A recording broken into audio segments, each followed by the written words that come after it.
next work is a work that is familiar to cellists as the Sonata for Cello and Piano by Rachmaninoff. And a number of years ago, I think about 10 years ago, I read a review of a piece that had been arranged by Benjamin Wallfish from the Grieg Sonata for Cello and Piano, and he turned it into a concerto. And the reviewer said, wouldn't it be wonderful if somebody did that with the Rachmaninoff? Well, I took a look and I thought it was a terrible idea. And because for a number of reasons, the main being that anybody who knows the Rachmaninoff Sonata knows that the piano part is, how can we put this gently, full. It has lots and lots of notes. And as a result, trying to turn those pianistic notes into a concerto seemed like a really impossible task.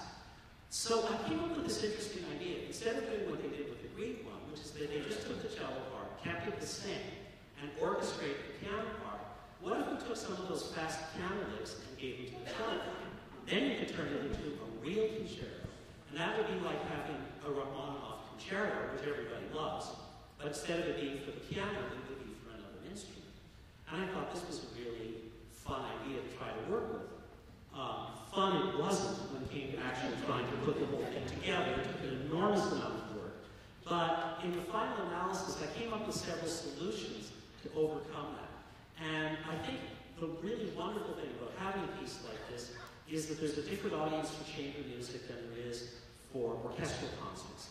And I think a lot of the orchestral people don't know pieces like this. And to give them an opportunity to hear this absolutely wonderful piece, dressed up in orchestral garb, it was something that I thought was worth pursuing.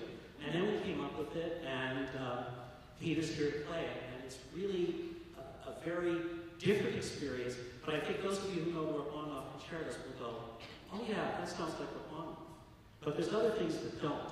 And those are the things that sound like, I guess, me orchestrating Rachmaninoff. And of course we have Peter to play the wonderfully elaborate cello.